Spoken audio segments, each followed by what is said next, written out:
Assalamualaikum warahmatullahi wabarakatuh. Baiklah, Bapak Ibu sekalian, hari ini saya akan menerangkan atau menjelaskan bagaimana cara untuk memahami atau mengerjakan pengelolaan kinerja di aplikasi PMM 2024. Yang pertama, kita masuk ke akun PMM melalui akun belajar. Nah, setelah itu ada fitur pengelolaan kinerja. Setelah itu lanjut rencanakan kinerja. Nah, setelah melanjutkan, sebelum kita lanjut ke pengisian, pastikan terlebih dahulu kita melihat rapot pendidikan satuan pendidikan. Nah, rapot pendidikan manajemen kelas cukup, psikologis cukup, pembelajaran cukup. Nah, Bapak Ibu, jika ada yang rapot pendidikannya berwarna merah, didahulukan terlebih dahulu. Karena ini kuning, saya ambil tentang manajemen kelas misalnya. Nah, apa saja dari manajemen kelas tadi terlihat masih cukup. Di sini ada beberapa dimensi prioritas, yaitu penerapan disiplin positif, keteraturan suasana kelas, umpan balik konstruktif, perhatian dan kepedulian, ekspektasi pada peserta didik, aktivitas interaktif, instruksi pembelajaran, instruksi yang adaptif.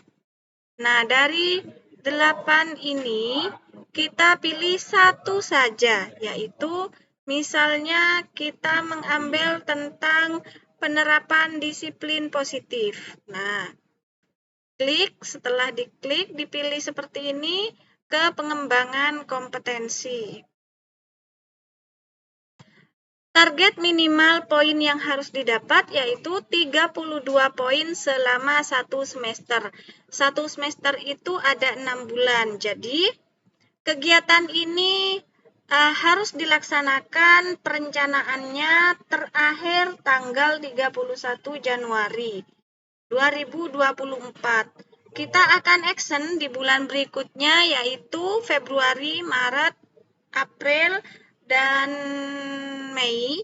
Kemudian di bulan Juni itu akan ke tahap penilaian. Bapak Ibu, di sini ada rencana hasil kerja. Nah, dari rencana hasil kerja ini harus ada bukti dukung yang mendukung kinerja kita, misalnya berupa sertifikat, berupa modul ajar maupun portofolio dan lain sebagainya. Namun, kita terlebih dahulu harus memilih rencana hasil kerja yang akan memenuhi poin kinerja selama 1 semester.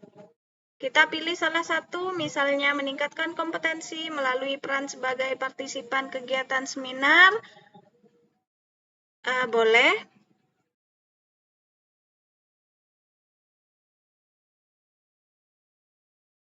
Nah, di sini target kuantitasnya satu kegiatan 4 poin. Nah, kalau dalam kita membutuhkan 32 poin, jadi masih kurang 28 poin lagi. Nah, dari kegiatan kompetensi ini, kita harus mengadakan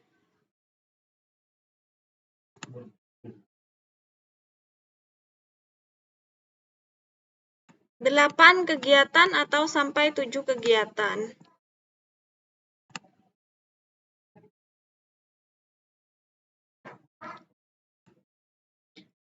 Jika 6 kegiatan, maka sertifikat atau bukti dukung yang dibutuhkan adalah sebanyak 6 kegiatan juga. Nah, namun karena pelaksanaan ini dimulai dari bulan Februari sampai bulan Mei saja, kemungkinan poin yang akan kita dapatkan selama periode tersebut tidak akan memenuhi, sehingga bolehlah kita ambil poin atau yang mengandung jam lebih banyak lagi. Misal, meningkatkan kompetensi melalui peran sebagai penyusun cerita praktik yang dapat dibagikan kepada guru atau kepala sekolah.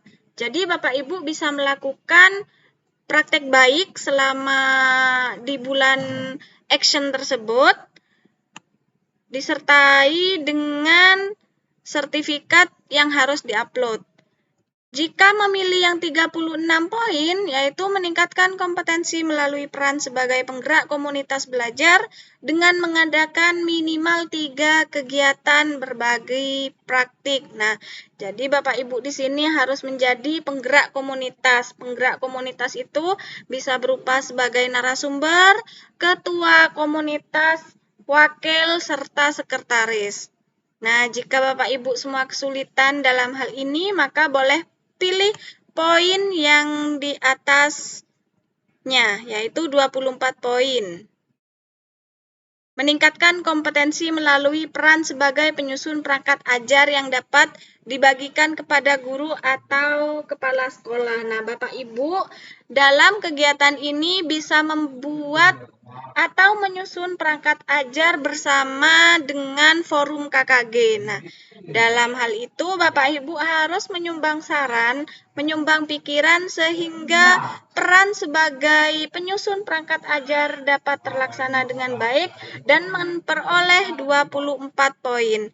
Sehingga dengan 2 kegiatan saja poin Bapak Ibu sudah lebih dari poin minimal pencapaian selama 1 semester. Nah, jika sudah, Bapak Ibu simpan draft, lalu lanjut ke rencanakan kinerja. Nah, kinerja yang harus direncanakan seperti apa? Penerapan disiplin positif, ke pengembangan, lalu ke tugas tambahan. Nah, di sini ada rencana hasil kerja. Bapak Ibu di sekolah itu memiliki tugas tambahan selain mengajar sebagai guru, bisa sebagai bendahara atau operator sekolah maupun pembina ekstrakurikuler. Jadi Bapak Ibu semua boleh memilih, tapi harus sesuai dengan jenjangnya. Nah, pilih jenjang SD atau semua jenjang boleh.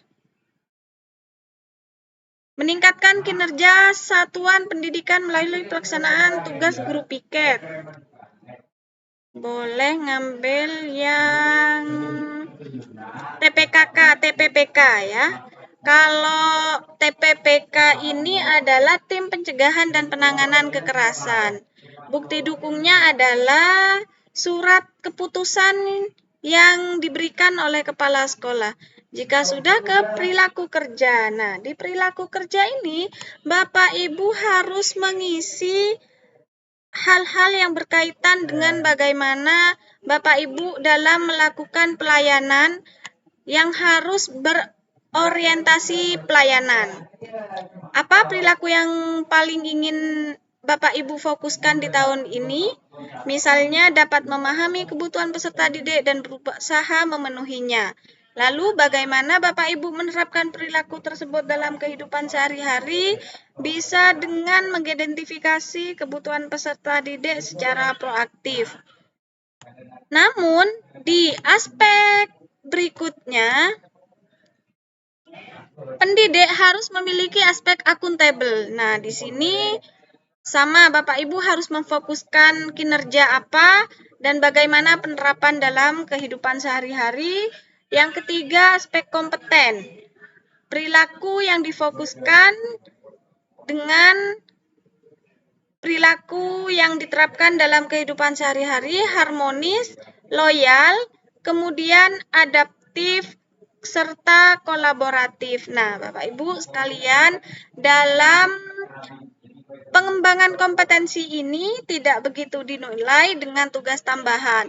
Yang akan dinilai dalam SKP, penyusunan SKP 2024 adalah fokus kepada praktek pembelajaran. Bagaimana Bapak Ibu melakukan praktek pembelajaran dalam kelas dan perilaku kerja.